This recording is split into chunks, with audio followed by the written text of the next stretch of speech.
Joshua Bright. I am located in the city of Norwich on the east coast of England.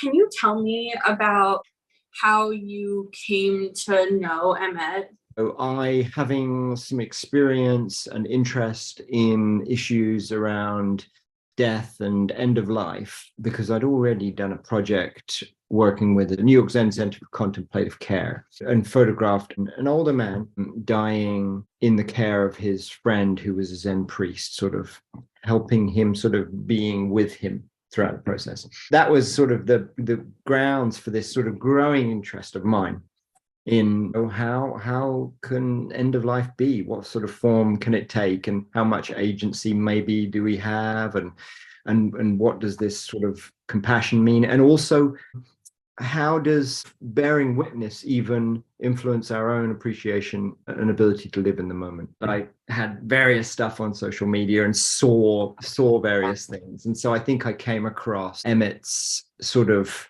very strongly spoken, very courageous communications around their process. Because of the vocal element, I thought it was worth reaching out. So I did. Emmet was interested and happy to meet with me. He wanted it to be like a party that's slowly winding down.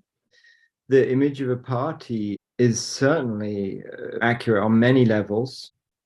It was a very social atmosphere, and particularly towards the end. And each person bringing who they were and relating to him. It was interesting to see those subtle differences, I suppose, of the different ways that people related to him. But clearly he was at the center of this coming together. And then as it got even closer towards the end, there was more overlap, and people were getting to know each other around him, or deepening their intimacy around him, which certainly is a good party.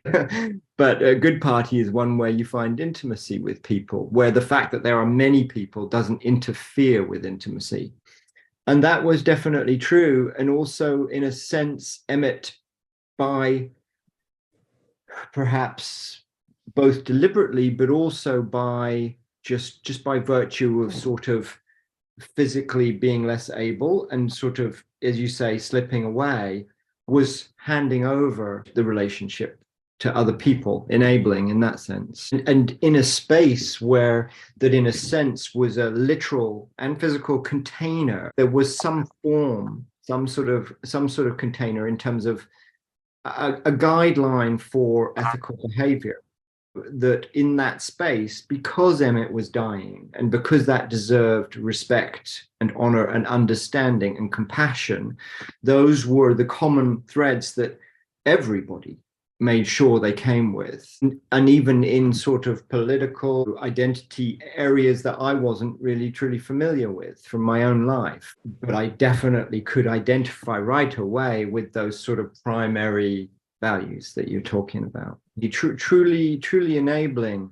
There was an aspect of Emmet that, even in my brief experience, wasn't easy sometimes in terms of directness. I never really experienced him in a sort of soft way, but with that vigilance and that genuineness, that he was, this is who I am, and boom, this is what I want, which is actually such a remarkable and rare thing. A lot of us go through, we've very complicated loops that often mask what I really would like, what I'm really feeling, whereas that wasn't Emmet at all. That probably made it much easier for people to be themselves around him, right? Getting straight to it. In a sense, us liking him was no longer important. And even as a newcomer, I experienced that. I mean, I did like him because, of course, I respected what I was witnessing and that communication. But that wasn't an agenda. Can you tell me about your first impression of Emmet? I think it was a mixture of those things we've talked about, but also I was struck, of course, by the pain that he was experiencing, the discomfort. That was pretty real. And that's, I saw that sort of swelling, and sometimes more, sometimes less. And the way that he was vocal about it was something that was new to me.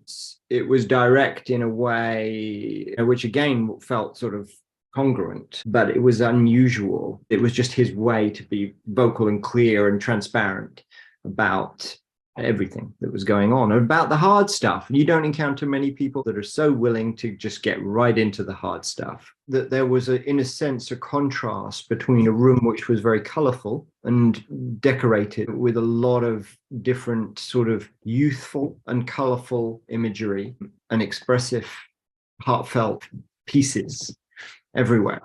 But yet Emmett was small and frail in the bed in the midst of that, until he spoke.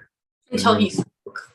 Yeah, and then you realize that he wasn't so frail. And One of our friends said Emmett held court. yeah. Oh yeah. Oh, without doubt, absolutely. Council, court, you name it. Who you are as a person, whether it's through intelligence or experience or whatever, is one thing. But Emmett had obviously really been through a tremendous amount.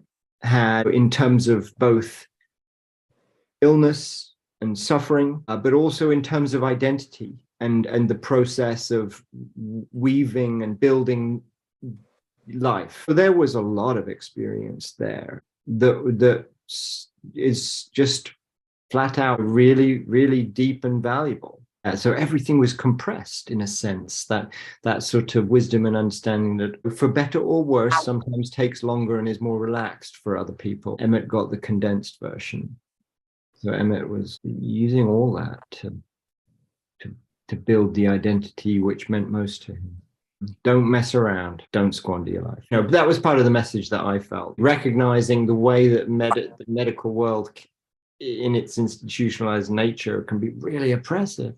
And Emmett's fight to take his death out of the institutional setting, and that's such a big problem with death and dying. The hospice center where he died was originally created to care for people with HIV/AIDS. The New York Zen Center I mentioned before was probably born out of the AIDS crisis, and that spirit of compassion that grew from that. Because they just so directly encountered the sort of failing of the system. Like, what was your impression of the network that you saw? A lot of what we've talked about has touched on the spirit that different people brought. I think everybody was on some spoke, in a sense, of that Emmett wheel. It was about how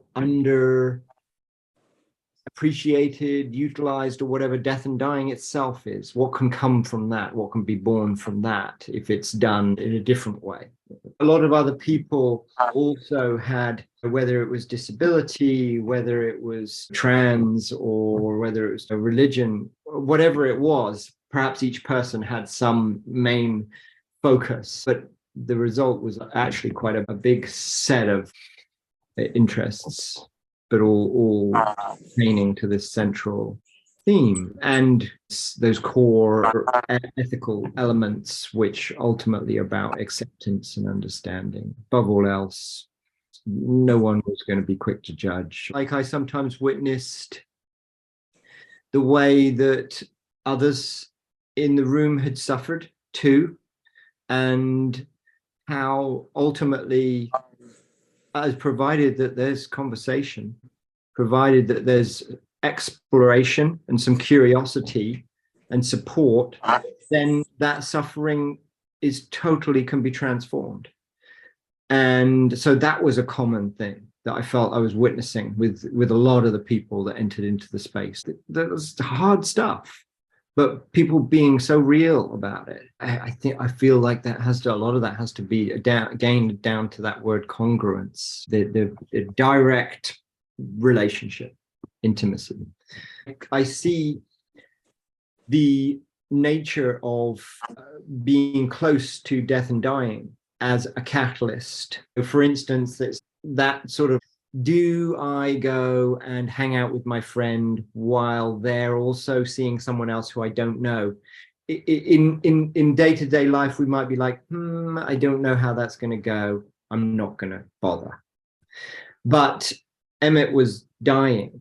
And so we were all like, I'm going to go. So there was that urgency that this is it, it's now, and catalyst element that brought people together. Something happened, something real and remarkable happened. How do we not let it just pass?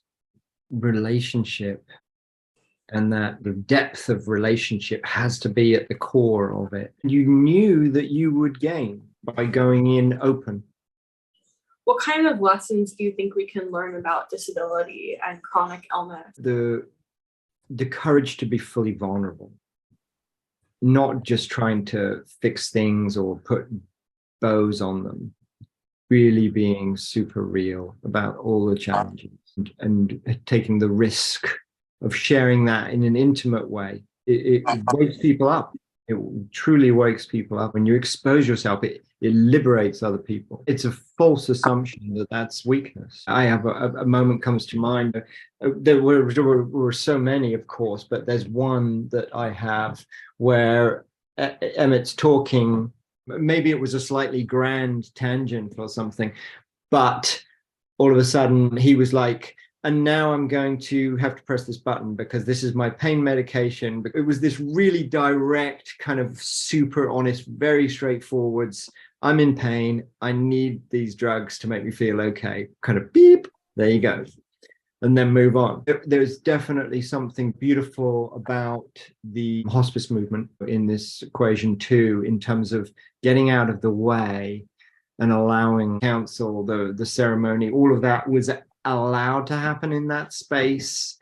The truth is that of course it should be. How could it not be, is how we all felt. But the reality out there is that it's bloody near impossible for any kind of care to happen without it infringing and putting in all kinds of barriers. And I did pull out one quote I wanted to share. It was one of the ones that stood out. And it was when I first asked Emmett the very simple question of sort of how would you like your end to be if you can have some agency over it. And he said, I want my last moments to be full of love, and then emphasized full of love quite boldly. And then I went on to ask, and presumably for you, there's a possibility that could be in this very room. And Emmett said, that's okay. It's not about where I die, but who's with me. Emmett wanted it to be all of us together until the end, just talk. Absolutely. A full room full of love. Yeah, totally. And it was only when, in a sense, when that really truly happened that Emmett then passed away. There was a lot going on in those last moments for sure. What was your impression of how the network was being organized to care for Emmett? There were literal group communication kind of methodology going on. I think a few people were sort of giving me heads up of how it was going from afar from New York so I could jump in my car. Everybody was so involved, and the communication also was unprejudiced, that everybody felt an honor to keep everybody informed, or obliged to keep everybody informed in a sense, so that everybody had the option to be involved. Yeah, so it was very equalitarian, even the communication. Again, a sort of fungal network comes to mind. There were a lot of rabbinical students and rabbis. And that which sort of cemented some of those gaps, perhaps. Yeah. Were people with a lot of training in organizing. In a not overly directive way. And then there were also a group of people who had the same chronic illness as Emmett. So much of it is mirroring the counseling approach that I'm engaging in now, which is person-centered, which at its core, it being truly equalitarian, the counselor is in no way the expert. And if you had a group of people, like when we go to class and there's a group of us, it's unstructured. Like the community time kind of reigns, and it just evolves by itself. There are some basic sort of core conditions that we all function by, which one is empathy, one is congruence, trying to be true to what's really going on inside us. And then the other one is this is unconditional positive regard, trying to truly see without prejudice what someone else is experiencing. But also spirituality, because spirituality is a that's all about sort of destructuring in a way and finding ways, so breaking it down to these just really core elements. But then the spirituality can bring in just enough of a sort of container to help stabilize a bit. I was just holding space, bearing witness, so many interesting ways that it was not what one might have assumed. Always felt like full of life. Mm-hmm. There you go. The way you just said full of life, very much replicated Emmett saying full of love. Trying to like show other people what we saw in that room. Really believing in it. Yeah. I think that's so critical. Being willing to embrace the romance of it in a way. He had bought all these decorations for his wedding that he had planned. And I was starting to realize if this is what the wedding will be, then we should use the decorations. And would want you to be doing what felt right for you in that moment too. And I feel like he had a good death as far as deaths go. Oh, without doubt. Yeah, I strongly feel that. And so many people did not get that during the pandemic. Oh my gosh. I mean, yes, what a contrast. A room full of people, and you think of those people that they couldn't even be one other person, one other family, one other friend in the room. Tragic. Yeah. How powerful that we experienced that almost exactly a year before the pandemic. Yeah. The pandemic and certainly capitalism all been great disruptors, disconnectors. This was revolutionary. Absolutely. When something's that different in terms of how it functions, we're talking about something in a sense much more organic and equal, and functions in such a radically different way from the black and white masculine kind of horrible structure of institutions and capitalism and so on. Then it is totally rebellious and totally radical in all the best ways. All that courage. What do you think the role is of a faith community in response to like chronic illness, disability? Taking the time, making the space, non-judgmental support, bringing other people in, opening up, not just one expert or one chaplain being the person that goes in and does it, broadening out, widening out, just enough of that of ritual or intention to sort of cement together the great pieces that each individual person can bring in relationship. What kind of activities happened in hospice? There was definitely singing, group singing, and individual singing. There was watching of movies.